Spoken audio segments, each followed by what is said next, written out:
এই যে আমি আপনাদের সামনে বসে আছি, যদি আমি মাথা থেকে টুপিটা খুলে ফেলি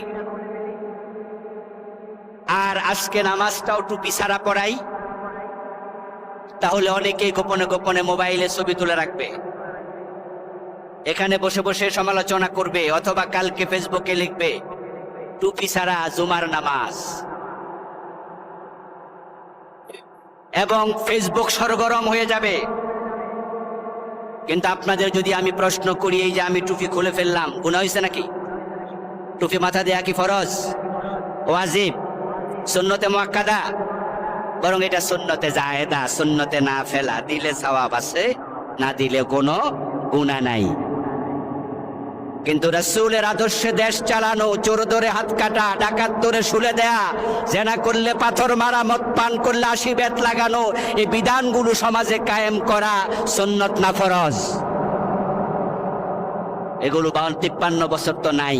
ফেসবুকে সমালোচনা কই, জ্বর উঠলো কই, লেখালেখি কই?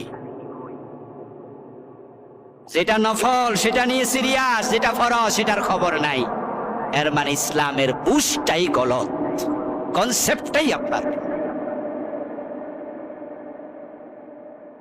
এদেশের মানুষ বড় আবেগী, তাদের ইসলামের ইমোশন অনেক, ইসলামের কনসেপ্ট বড় দুর্বল।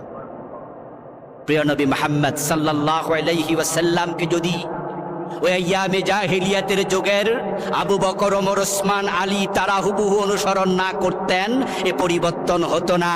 ঠিক আজকের দিনেও নবীকে আমরা ভালোবাসি, নবীকে মহাব্বত করি, নবীর দুরূদ পড়ি, রবিউল আউয়ালে আলোচনা করি, কিন্তু অনুসরণ করার ক্ষেত্রে পিছিয়ে থাকার কারণে এদেশ ইসলামী সমাজ প্রতিষ্ঠিত হয়নি।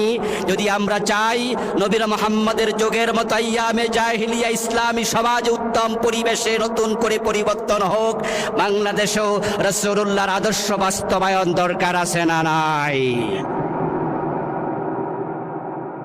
এটা করা আপনার জন্য, আমার জন্য ফরজ, এটা আবশ্যিক বিধান।